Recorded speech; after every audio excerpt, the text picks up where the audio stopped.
crafters, my name is Chiquita Renee. I am the owner of Power to Manifest, and I teach women how to use Cricut Design Space. And I know when you're getting started with your Cricut, there's just so much free info out there and it can be so overwhelming, confusing. So I just want to provide clarity with this short, quick video on the supplies and materials that you need to get started with your Cricut. There are so many different supplies out there. I don't want you to buy anything that you don't need. I'm a real advocate of using what you have, just getting the basics. So if you're ready, let's go. Let's learn the lingo too. So the first thing I want to touch on is adhesive vinyl. Adhesive vinyl is going to be good for your cups, wine glasses, tumblers. And when you think of adhesive vinyl, I want you to think of sticky, right? Adhesive is sticky. So this is a roll of Oracle 651, which is one of the most common names that you're going to hear when it comes to adhesive vinyl. Oracle 651 is the manufacturer. Cricut also has their own vinyl, premium vinyl, permanent vinyl. It's all the same thing, right? It's all adhesive vinyl. And you know this is adhesive when I can peel this back.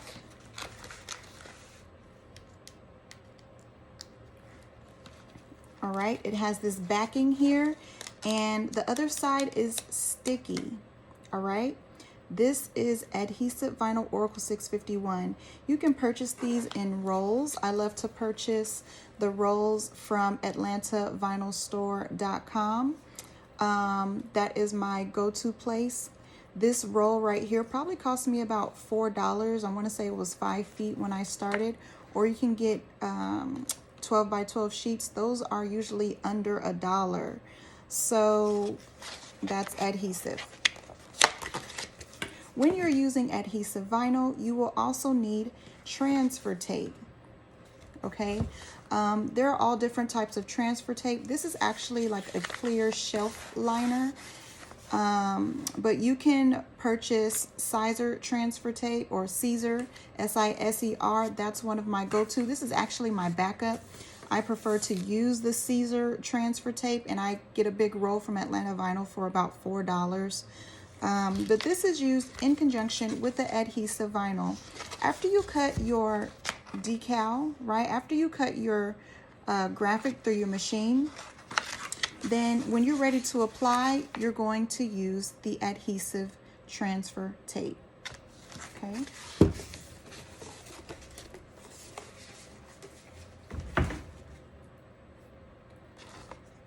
The next type of paper I want to talk about is heat transfer vinyl, HTV, or iron-on. It is all the same thing. There are many different brands. One of the most popular brands is Caesar, which is what I love to use. And the difference between this and the adhesive vinyl is that there is a shiny side and then there is a more dull side. You might not really be able to tell, but one thing you can't do is you can't peel it apart, right? Because it's not sticky. When you use heat transfer vinyl, you have to use heat to get it to stick, right? And so heat transfer vinyl is going to be used for your fabrics.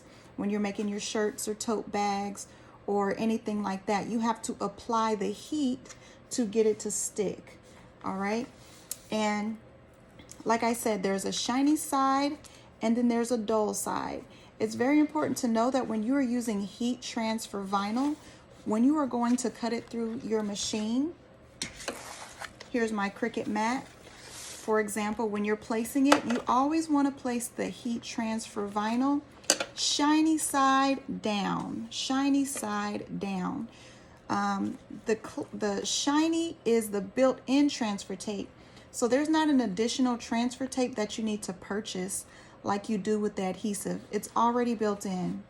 And so with this white sheet, you can't really tell too well what's shiny or not. You can always take your vinyl weeder, okay? This is a weeding tool. You will need this also. And you can pick at it. See, I can't pick at this shiny side here, but if I pick a corner here, it'll let me pick the vinyl. All right, so that's how you can tell which side you're supposed to place down. The side that lets me pick, it needs to be face up, because when I run this through my machine, the needle needs to cut through the vinyl, not the shiny built-in transfer tape. Okay, so that is heat transfer vinyl, HTV or iron-on. Okay, let's keep going into the iron-on supplies that you need. So you can do a full-blown heat press, or you can do something like a Cricut press, which is what I have. I have the 9x9 Cricut press that I love. I purchased this because when I first got it, I was doing different events, and so it's portable. It allowed me to take this with me and do it on the spot. Now, if you're a t-shirt maker or you're going to be working with heat transfer vinyl a lot, I suggest going ahead and getting the full-blown heat press. I can't recommend a specific manufacturer because I don't have one, so I don't want to recommend what I don't know. But I will say Amazon is a great place to get a full-blown heat press at a decent price. Now, with the Cricut press, if you get a Cricut press, I suggest getting a heat press mat. Cricut has a heat press mat, but I got this before they even came out with their heat press mat. This is something that will come with your full-blown heat press, right? And this is going to be your base. So for example, if I'm pressing a shirt, this is like my stand. It's going to help create that pressure when I'm picking up my heat press. And I'm pressing down on my garment, right? It's going to help keep that pressure, so you're not going to get those loose letters or the loose graphics that it's going to fall off after a wash. So make sure you get something sturdy like a silicone heat press mat or the Cricut mat to press on if you don't have the full-blown heat press. Okay, so in addition to that, you will need a barrier that goes between your shirt or your project that you're pressing on and the heat press, so it doesn't burn.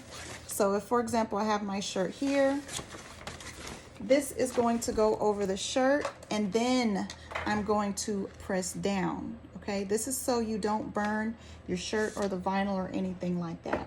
This is called a Teflon sheet. You can do a Teflon sheet, or you can use parchment paper. Okay, you can get that from the Dollar Tree. If you don't have a heat press, if you can't afford the Cricut press, if you're not there yet, you can always use your home iron on the highest heat with no water, no steam, okay? A highest heat with no steam. Your home iron will work just fine.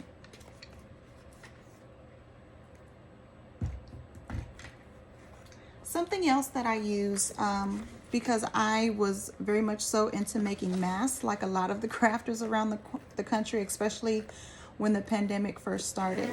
So I have a mini iron, and this is just a little small travel iron, and I purchased this for about $20 on Amazon. I was told you can get this at Walmart for about $14. This is going to be the same. Highest heat, no steam. All right, and it's perfect. It's a small size just for my mask. Cricut has a version of a small heat press too, similar to this, and you can get that on their website. It's a little more expensive, and it has different heat settings, so it's just your preference. I just decided to go with the little cheapie because it works for me. Okay.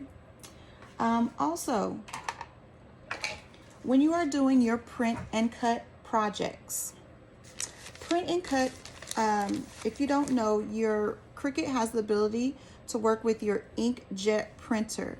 So if you wanted to get a picture and put it on a shirt, you will need a special paper called Printable Heat Transfer Vinyls. And I have two brands here that I really like. And excuse the, the stains on it. But the first brand is here. It's 3G Jet Opaque Heat Transfer Paper. The manufacturer is called Gold Seal. I received a pack of, I want to say 50 sheets for $40. And another one of my favorite brands is Starcraft. Okay. And I also purchased this from AtlantaVinylStore.com, and I believe it comes in a pack of 10. These are both really good brands that have worked really well for me. And just take note that I get for dark materials.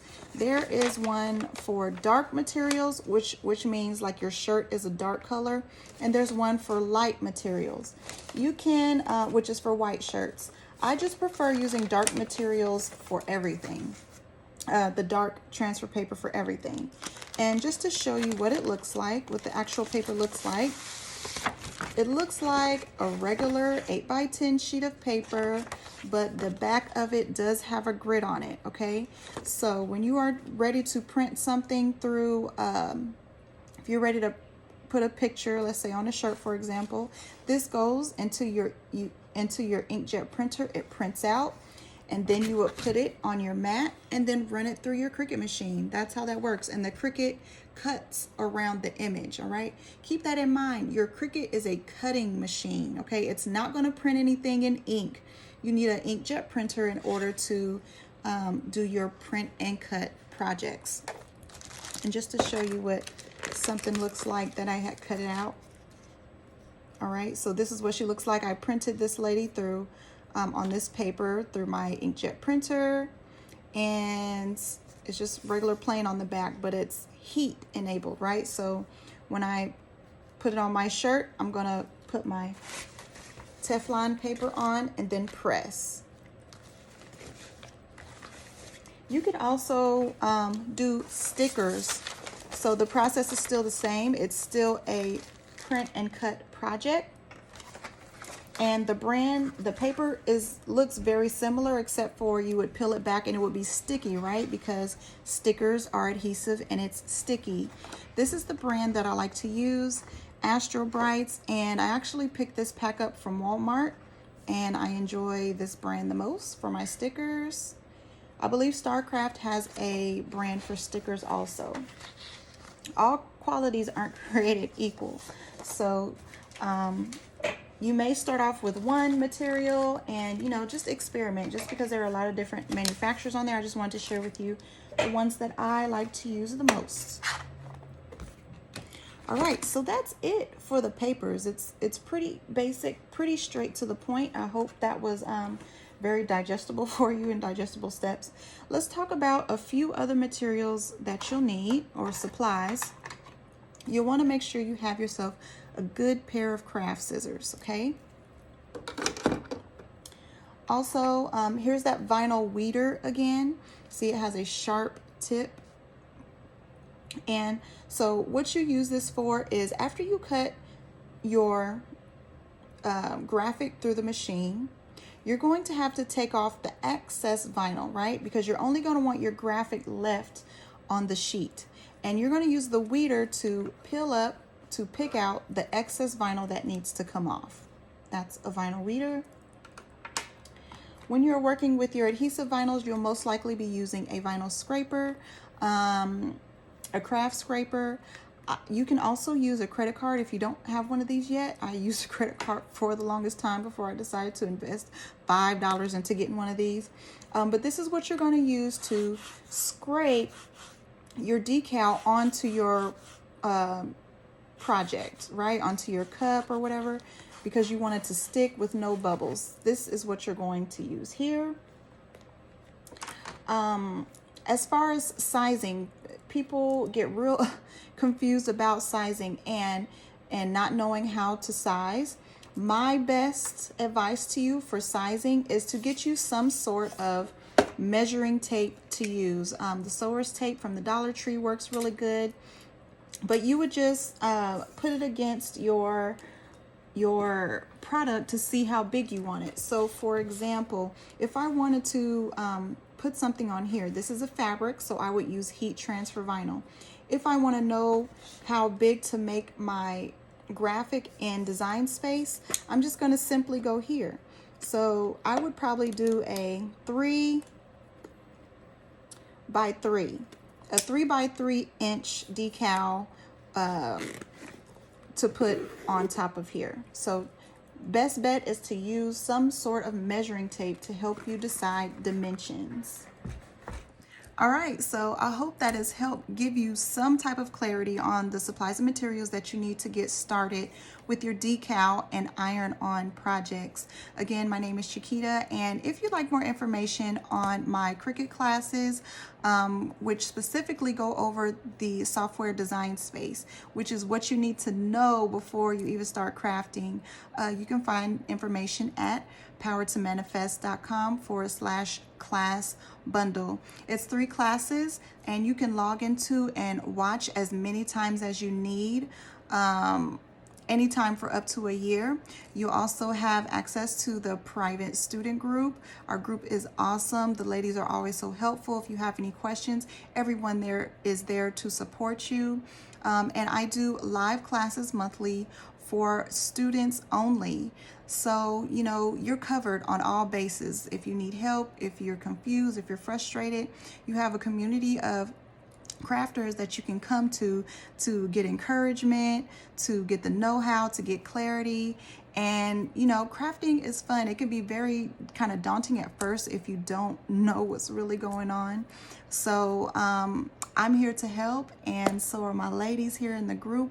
We have a few thousand in there that have been in the same shoes as you, and I have too. And that's why I decided to even get into this line of business, because when I started crafting to really just create an additional income for my family, and to add that because we were homeschooling, and I was just ready to make some money, right? So that's my motivation, that's my why, and I hope you join us, and I'll see you in class.